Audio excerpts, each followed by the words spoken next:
Hi everyone, it's Killshot99 Gaming. This is the Walking Dead Live Fan Reactions, episode number 22. We are winding down. We've only got 2 episodes left after tonight's episode. So it is drifting away like sands in the hourglass. And we're going to break down tonight's episode. So sorry I missed you guys last week, but we can kind of break down, I guess, a kind of a 2-week period, the trial of Eugene, and then the epic speech there in the middle. So we'll let a few more people log in, and then we'll do what we normally do. Hopefully you guys are having a great Sunday afternoon. And I got messages today about The Walking Dead all weekend long. I went back and kind of checked, some of the thoughts, and not gonna spoil it for the ranking system just yet. But there was some optimism coming into tonight. So with that optimism, I would like to ask you guys, we're starting a little bit early tonight. If you watch tonight's episode, tell me right now from a 1 to a 10, where you rated tonight's episode from a 1 to a 10. Leave it in chat right now. Remember, this is your record of it. This is going to be viewed by people. They're going to see in the comment section, so they're going to know where you stand, where you started out with the episode. So kind of curious. 8.2. All right, we got some brave souls here. Julia getting on the board. Bones coming in at a 9. Shaman Sheila, 9.5. Valar with an 8. Matthew Ferreira, 7.5. Diana C, 9. We'll have a few more people logging in. We'll get their scores on record. I got a feeling we're going to fight tonight. I got a feeling it's going to be one of those nights. We got Animal with a 9. Uncle Creepy, solid 9.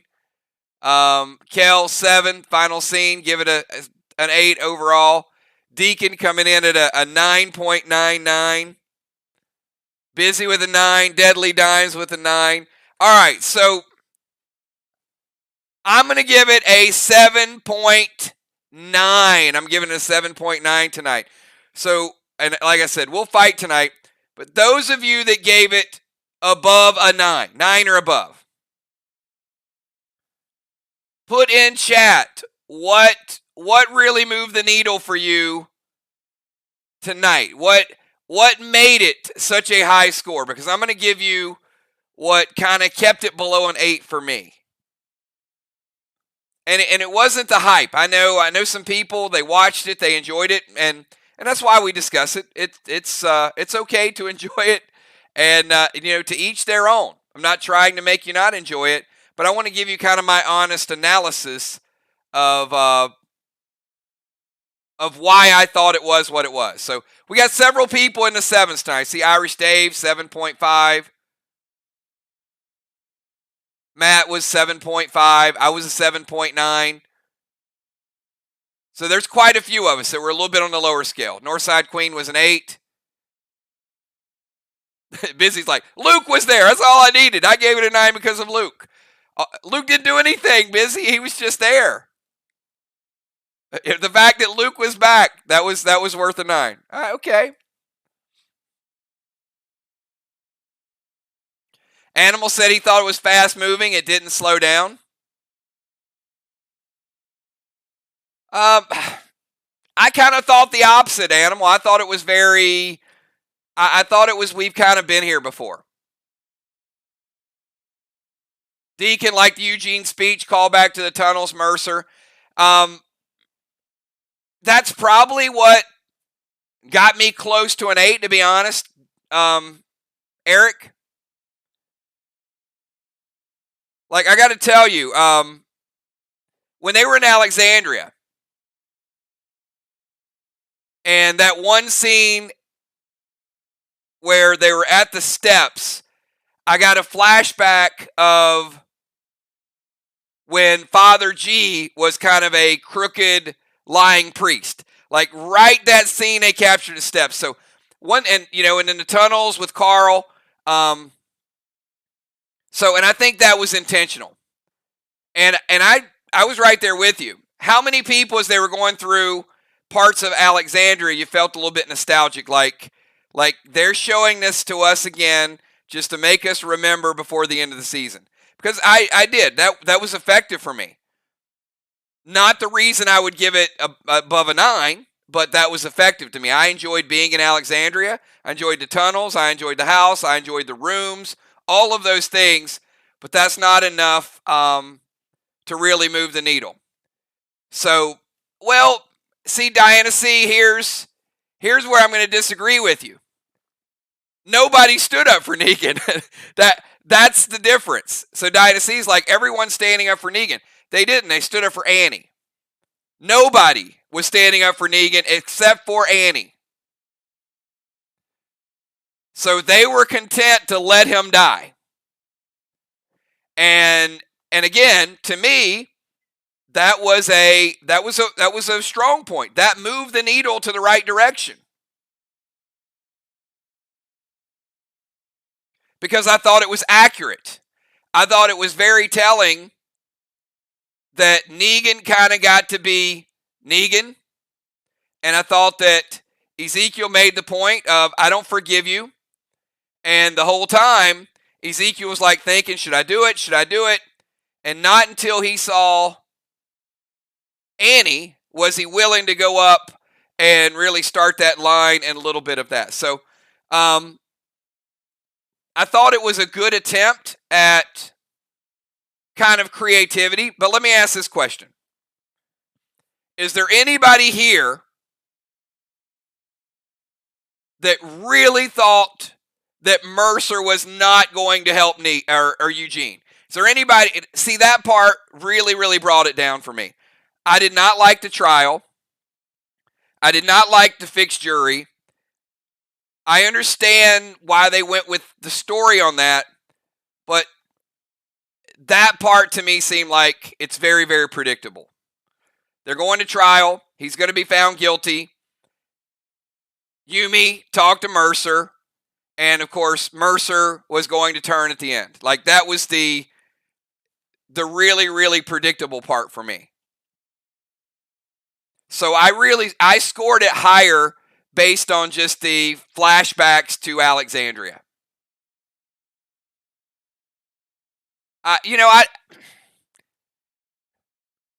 Jesus, I didn't want to say it like that, but I did feel like the trial is just a setup for the Commonwealth revolt. So it got us to where it was going, but it didn't really. It wasn't a real trial. So what I wanted to happen. Now, here's something that shocked me a little bit that I wanted to have happen. How many people wanted Yumi to put Max on the witness stand? See, that's what I was waiting on. I was hoping for that. It was like, put Max on the stand. When Pamela started talking about the tapes being forged, the tapes being fake. So, and again, that's why I'm trying not to be overly critical on the people that scored it high. But here, we start talking about it a little bit in REC. Uncle Creepy says, we kind of knew Mercer was going to do that. Kel, the entire trial was a waste of screen time. We knew what Mercer was going to do. Timothy, it was filler.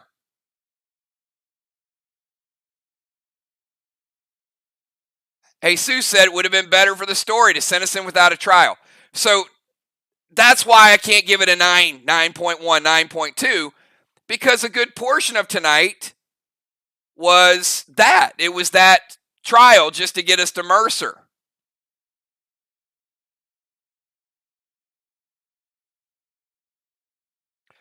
All right, so to me, that's what took it down from a 10 down to about an 8.6, 8.7.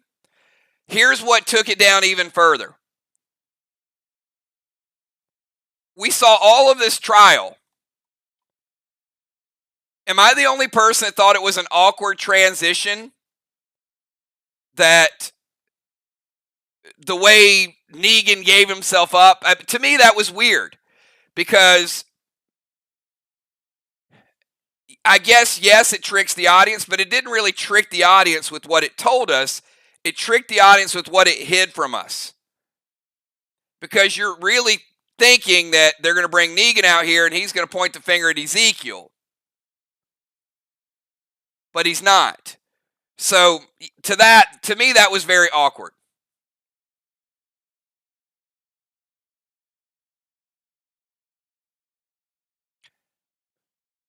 And I am glad they brought Luke back. But can anybody tell me in chat how far away Oceanside is from Alexandria?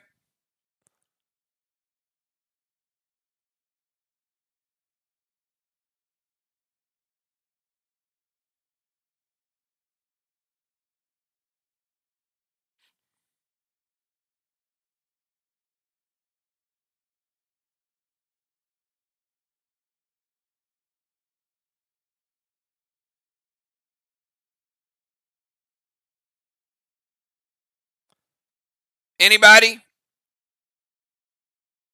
It's not. It's a whole day. It's a whole day to get from Alexandria to Oceanside.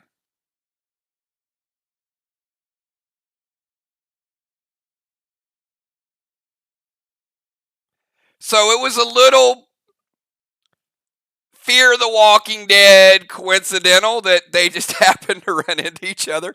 I mean, again, I know we needed to get there. No, it's a whole day. It's probably 300 to 400 miles. If you remember the past episodes where they'd have to go and they would drive down there, it took a long time to get to Oceanside. But Luke just runs right up on him. I mean, I guess that's one way. Yeah, that's one way to meet up. It's like, hey, Luke's back. What are the odds of us finding him? Not very good, but we found each other.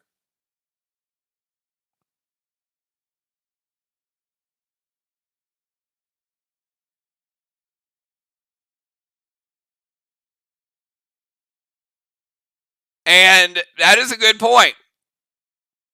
So, Northside Queen brought up the fact that we got walkers picking up knives. We got walkers climbing walls. We got walkers doing things. So we can see the spinoffs are going to be different.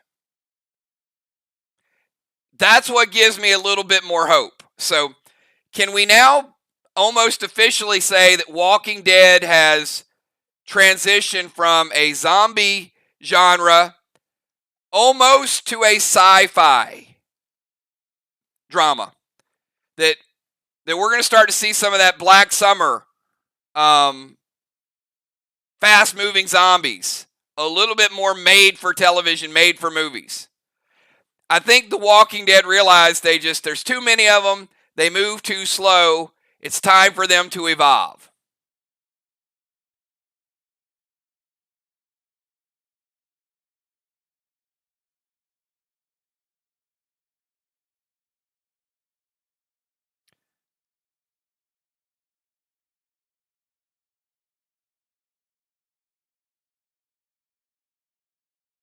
So here's a challenge that I have. We need to see walkers doing backflips, says Matthew. Yeah, we'll get there, I think.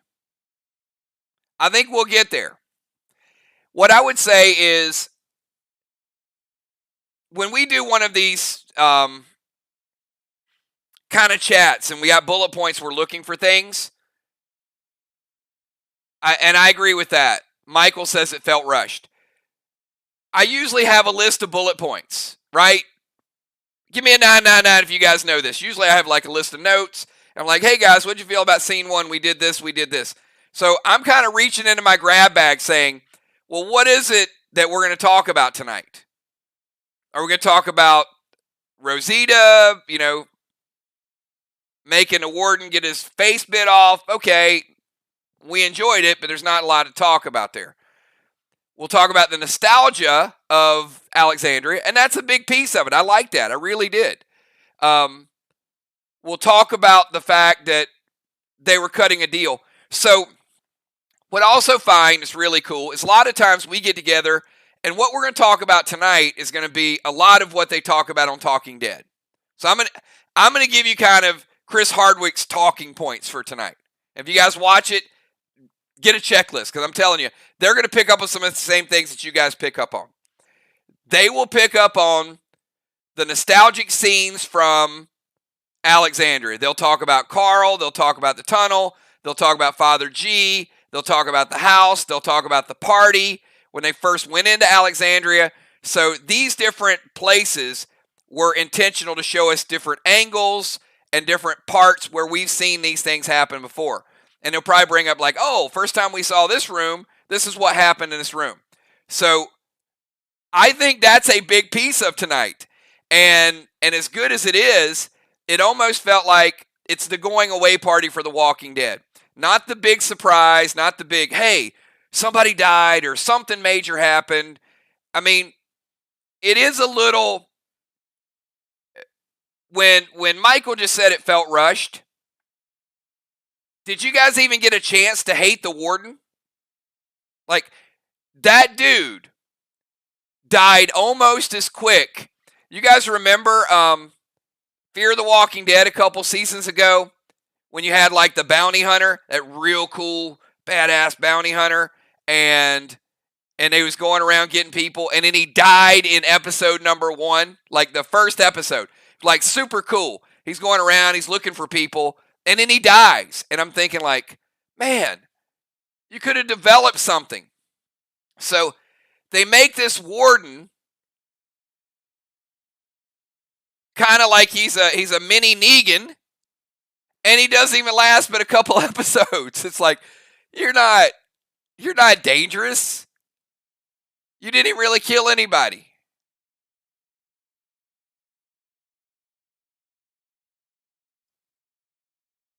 So, yeah, so that part, yeah, and I don't know how much Chris Hardwick's going to spice it up a little bit, but the nostalgia in tonight is going to be a big deal. Now, also number 2 is the transition. So we got Herschel back. So I would say the trial will be talked about, but we know how we feel about the trial. We'll get to that in a second. Finding Herschel and not finding Coco. That opens the door for where are the kids? Where's Judith? Where's Coco? Where have these people been taken, and why can't we get the information out of them? So over the next 2 episodes that's got to be the storyline. Because if you take over, if you kill Pamela, you kill all these people, you don't know where all these kids are. So that's got to be the spinoff. So we'll get more information on that next week.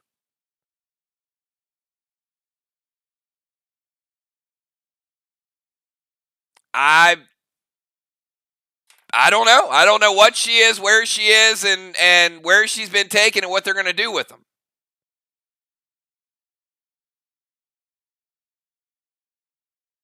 So we have to get and this is going to happen. All right. Bold prediction time. Give me the bold prediction. Give me a 999 if you want the bold prediction. If you've already watched next week's episode, do not ruin it. Because I'm going to tell you why.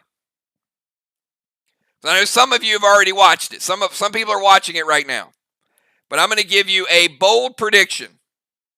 And I can be wrong. It's okay. I've been wrong before. So here's what I know about in my history with The Walking Dead. Episode number 15, when it was 16-week episodes, episode 15 is always the one where the major stuff happens. So, and I'm not telling you to watch it early, because I'm not watching it early, But if I had to bet, this next episode, the next to the last episode, is the one where we get something, probably the Pamela Milton death is what I would say for this week. And then the final episode, Rick Michonne coming back. So my final two predictions, not my final two, I'll make more, is that Pamela dies this week. Max will go into the role and it'll start to be a takeover. The Commonwealth will transition. And then we'll get kind of that last episode, we get Rick and Michonne.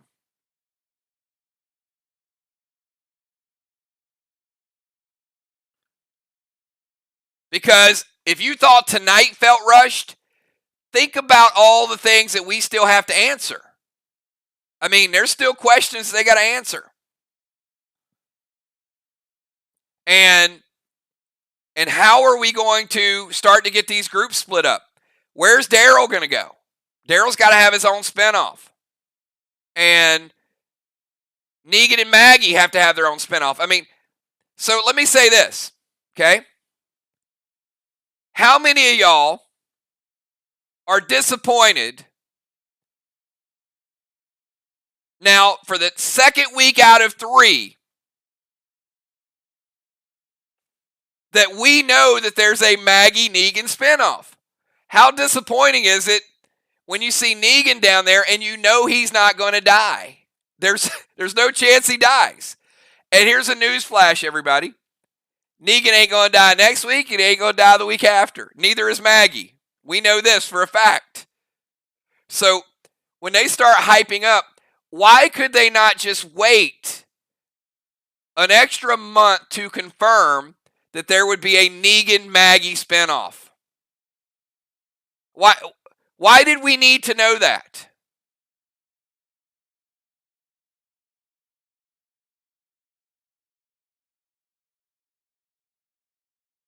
They could have just kept that information from us, and then we get to the end of it, and we'd be like, oh, man, Walking Dead's over, and it's like, at the very end, in the credits, they could be like, coming soon.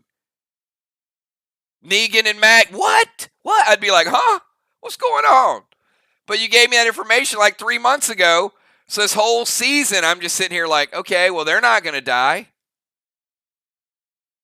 When Maggie, I'll give you another example. You guys remember when Maggie and Leah were in the little cottage there and they were getting in the fight? We already knew 100% there was no way Maggie was going to die there. So it killed that scene, killed that suspense.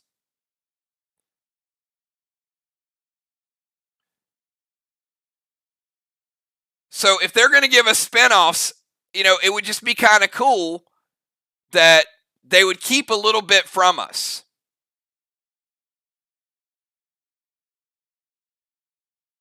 And that's the only reason. So I said this. Okay, give me another 999 if you guys have heard me say these exact words. They will not bring Rick and Michonne back to this series because they already said Rick's final episode. And you got advertisers, and you got people, and you got all those things. Have you guys heard me say that before? Many, many times. And guess what? I've been right. Because it would have been going back on their word. The whole season, they kept hyping it up to say, Rick's final episode, Rick's final episode, Rick's final episode. You get the idea. So based on that, I knew they weren't going to come back and put Rick on the series. But I will almost guarantee you right now, the final episode, we either see Rick or we hear Rick. Now, I'm okay with them showing him or a minor scene. But if they don't do that, more than likely, we'll get some radio communication. And that'll set up the spinoff. Obviously, episode 16 is not going to be a Rick and Michonne episode. But it's going to have to hint toward their story. So, I think the question is going to be, well, here's what I would say.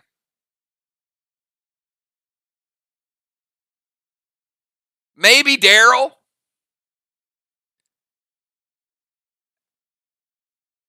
And maybe you guys I got to be honest. Is Dwight still alive? Because I did not watch much of Fear, and it got crazy with Strand and all the dead people coming back to life. All right, so and I know Sherry is. I know Morgan is. I just need confirmation that Dwight's still out there somewhere. He didn't die off. Strand didn't kill him yet, did he?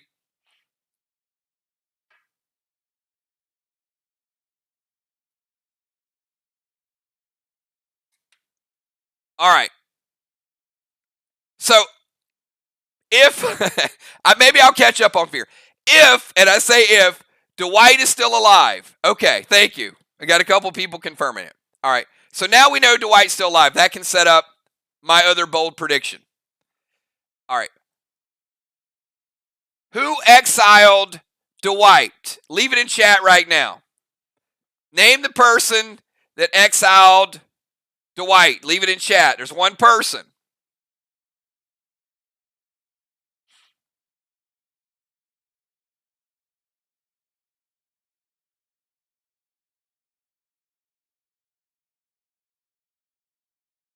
Hey, I don't care if you are sorry, you son of a bitch. You don't ever come back. You know who exiled him. Daryl did. So Daryl basically said that. So here's kind of my maybe mini bold prediction. Maybe Daryl has a guilty conscience. He's been talking about going out to New Mexico. So perhaps Daryl starts heading out that way. Check up on Dwight. Check up on Morgan. And Maggie and Negan head toward New York to look for Rick and Michonne.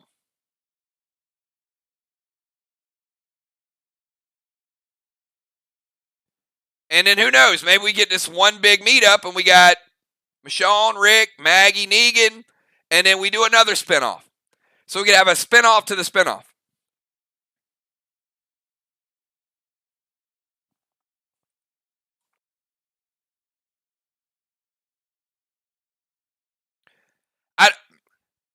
It's the only way I can kind of set it up.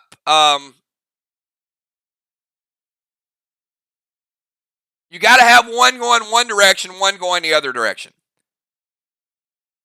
So I don't think Daryl's show is going to be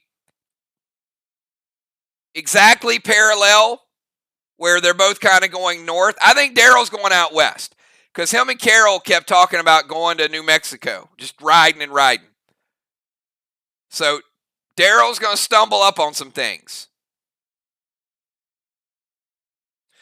And that might not be so bad. I mean, The Walking Dead was this small group, started in Atlanta. They built some partnerships. It's possible, but I don't know that Daryl can carry a show the way Rick does.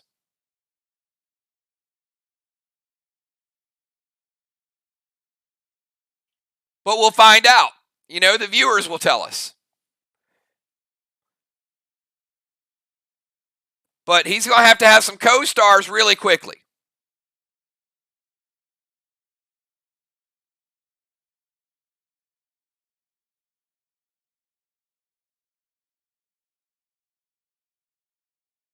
So, a lot of good comments. So, B. Morgan, would there need to be a safe, settled community to look after all the kids?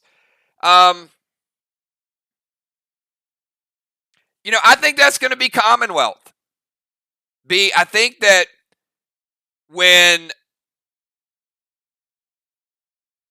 the Commonwealth gets overthrown, Max, Mercer, Eugene could be a big part of that. Now, I would love to see Mercer and Daryl.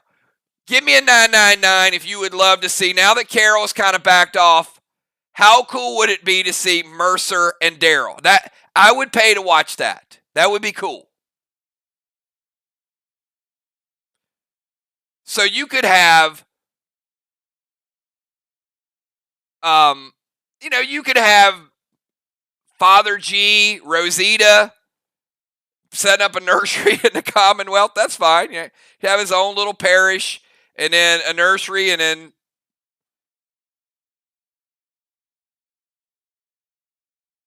they go to get him back.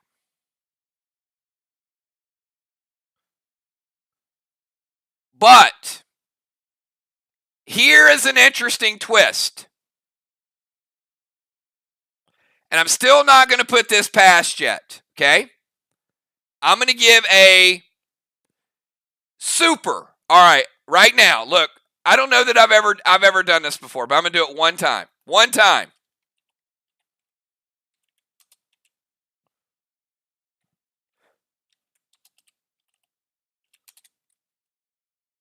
All right.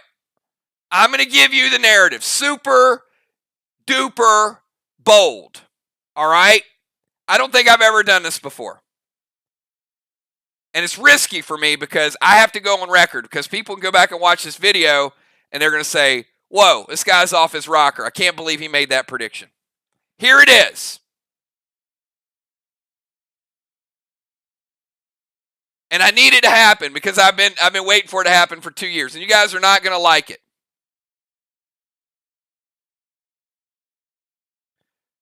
All right, final prediction of the night. Give me a 999 if you guys want it. Then I'll do super shout-outs at the very, very end.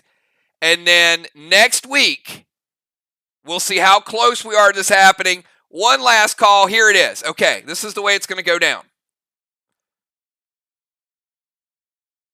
Because initially, I thought Negan and Maggie could be looking for Herschel. That does not appear to be the case. But the name that we keep finding out, where is Coco? Where's Coco at? Didn't that confuse you guys tonight? Why is Rosita so blinded by rage? Maybe Rosita dies episode 16, and to fulfill the legacy of Rosita, Negan and Maggie go looking for the kids, because Rosita can't, because she's no longer in the show. So maybe Negan and Maggie have to go save baby Coco. Father G goes back, takes care of the parish, does the holy stuff that he needs to do, and Maggie and Negan say, Father G, we're going to go do this for you. That would be the only thing that would make sense to me at this point, and it would give Rosita a nice exit, and it would give Coco a nice new storyline to go through. So that's my super bold prediction for episode number 16. I'm going to say Pam dies next week. We start the Commonwealth transition. I'm going to say Rosita dies in episode 16, and then the spinoff is going to be Negan Maggie going one direction, Daryl going the other direction. So that's what we're going to go with. All right. So you heard it here first. If we're right, we're right. But sometimes, you got to make this a super duper bold prediction. All right, everybody. We're about 30 minutes in. So I want to thank all of you guys for being here tonight. Excellent ideas. If I didn't get a chance to call on you, read your comment. I saw a lot of you guys answering each other's questions, which is super awesome. And your comments will be in chat forever. Here's the thing. I know a lot of you guys do not love spinoffs, but we're going to be here forever, forever, ever. As long as The Walking Dead has an entertaining show or spinoff, we will be there. We might not do every Fear episode because, look, sometimes it's a little creepy. World Beyond, sometimes a little creepy. But when you get some of these spinoffs, I think we'll be in really good shape. All right, one more time, everybody. If now that we've discussed it, if your number has changed, maybe we unveiled a little bit more before we go to Talking Dead, leave your final number in chat right now. I'm keeping mine at a 7.9, but I'm You know what? I'm entertained at a 7.9. It's okay. I'm not trashing the show. I'm not saying it's bad. If it was like a 3, we'd have a problem. But I'm not going to give it a 9. I'm going to keep it right where I'm at because I think there's validation for all of that. But next week, I think it's going to be better. And in the finale, I think it's going to be great. And as long as Walking Dead sometimes scores between the 7s and the 10s, then we will still be here talking about it. If it gets down into 3s, I might take a week or 2 off. All right. So I can see you guys. So if you put your number in or you put a 999 in, either way, I'm going to give you a shout out on the way out the door. So I see Walani in the house. Thank you so much for being here. Anna Demo, good to see you. Busy Bee, Tim Lamore, Diana C, Animal, Liz Burnett, the assassin Julia Muse, Northside Queen, Animal in the house, B Morgan, James Kelly, Valar, Game Over Valar, Michael, good to see you as well. Bomber Bones, I see you. And as I've said, week after week, you guys continue to get 9 and 9 here. We're getting super, super close to rolling out a online portal. More details on that. We keep teasing it. We test it every week. But you guys, everybody, all of our Walking Dead fans, all of our former gamers that tune in for tutorials, all of our Play Dead Live fans, you guys will all be able to go there, set up accounts, play games against each other, earn rewards. So we got a really, really cool dynamic going, and we'll make more announcements to you guys in the near future. So I see Deacon in the house. Also, Kel, thank you so much. And if I missed you in a shout out or if I missed anything, we ain't going anywhere. So don't think because The Walking Dead is over that we won't get together and do the spinoffs. We won't get together and do the random things and freestyle events. We're going to do all of those things. So have a good night. Great to see all of you guys. And thanks for everything that you guys do for our army and the channel. We'll talk to y'all soon. Peace.